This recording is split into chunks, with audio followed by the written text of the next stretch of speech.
ang ipinalalabas nila yung footage ng Quadcom kung saan tinatanong si Yusek Cabral kung magkano ang inilaan ng DPWH na pondo sa distrito ni Congressman Pulong Duterte sa panahon ng presidency ni PRRD.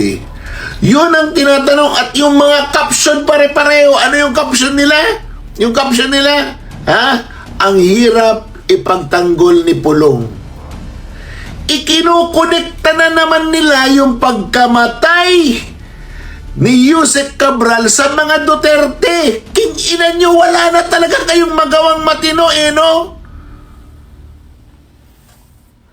King-ina mga taong ito, no? Bakit hindi nyo i-criticize na yung Pangulo, siya na ang nagbibigay ng update sa Pilipino? Bakit? King-ina ang ating Pangulo para na lang reporter ng radyo. Ibang klase ka rin, no? Ombudsman Boying Rimulya.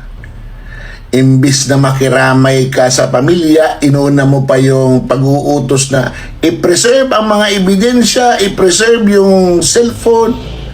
Sir, wag mo naman ibaba ang pagtingin ng mga tao sa mga pulis. Yung mga pulis na yan, nag-aral yan ng investigasyon. Merong soko ang mga pulis. Alam nila yung kanilang gagawin. Pasikat kay, no?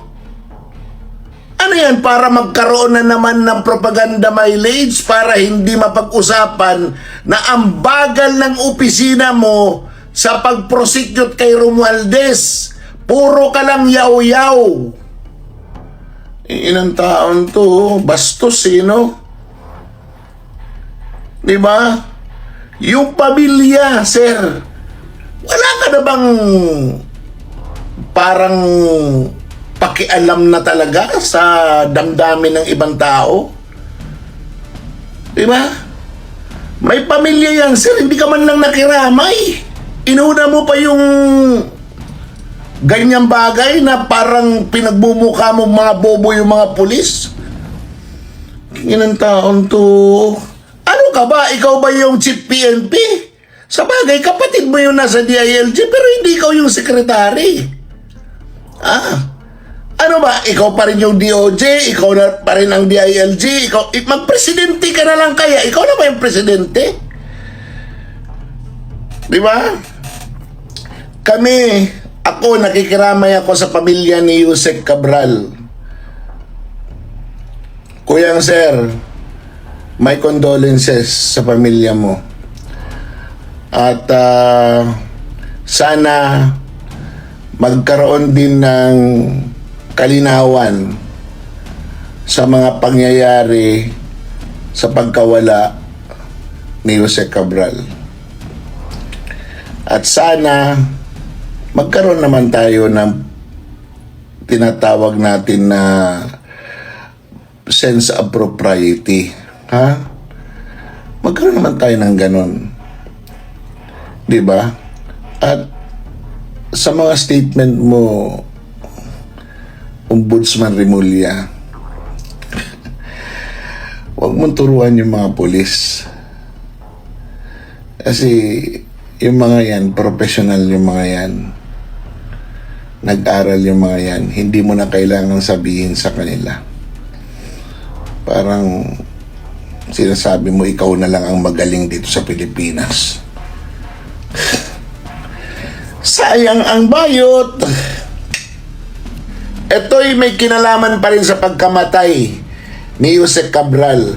Nakita niyo yung mga vloggers ngayon na mga pro-Marcos? Nakita niyo yung kanilang mga vlog? Pare-pareho.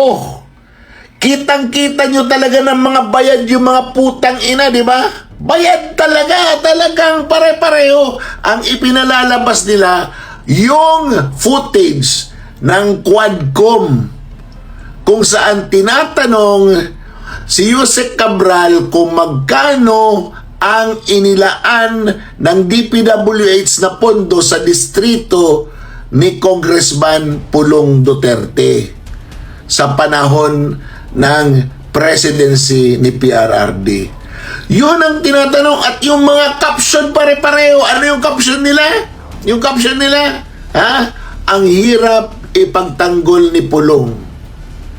Ikinukonekta na naman nila yung pagkamatay ni Yusek Cabral sa mga Duterte. King ina nyo, wala na talaga kayong magawang matino, no? King ina mga taong ito, no? Bakit hindi nyo i-criticize na yung Pangulo, siya na ang nagbibigay ng update sa Pilipino? Bakit? King ina ang ating Pangulo para na lang reporter ng radyo. Tagabigay ng balita. Wala na siyang ginagawa. Tapos ngayon ang sasabihin nyo yan? Sino ang may malaking dahilan para hindi makapagpatuloy ng testimony si Yusek Cabral? Sige. Ano ba ang sinabi ni Yusek Cabral doon sa ICI? Alam nyo ba?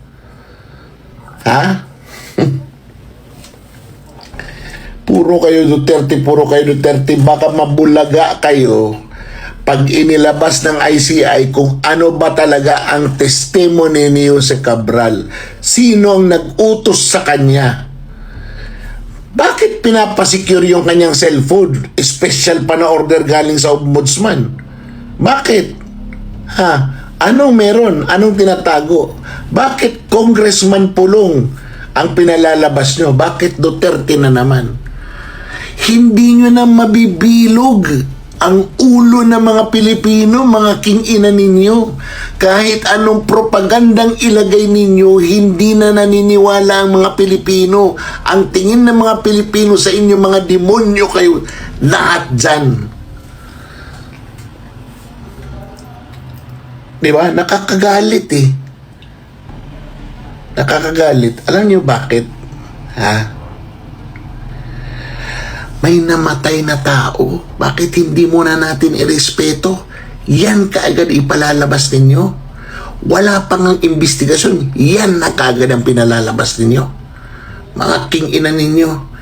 Imbes na kayo ay makiramay sa pamilya mga ina ninyo, inuunan nyo yung pagbibintang sa ibang tao.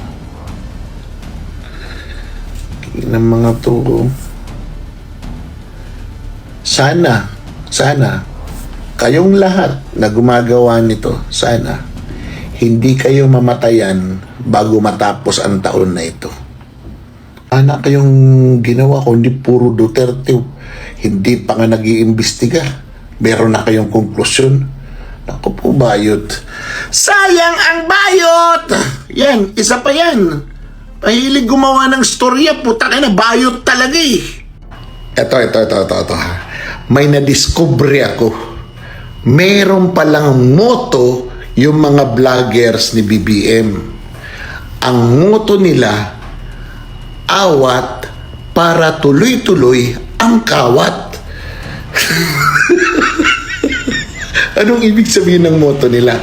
Ang ibig sabihin ng motto nila, awatin nila si Vice Presidente sa pagtakbo sa pagkapangulo sa lahat ng kakayanan nila na paninira, paggawa ng kwento at kung ano-ano pa. 'Di ba? Ang target nila na audience yung mga tanga na naniniwala kay BBM. Yun, Tandaan nyo, ang motto nila, awat para tuloy-tuloy ang kawat. Kasi pag hindi nila maawat ang Vice Presidente, katapusan na nila, boy. Kingin ang buhay ito, Diyos ko pa, bayot. Todas. Impas. Awanin. Kaya, ang motto nila, awat para tuloy-tuloy ang kawat. If symptoms persist, consult your doctor immediately. Tomorrow, might be too late. Sayang ang bayot.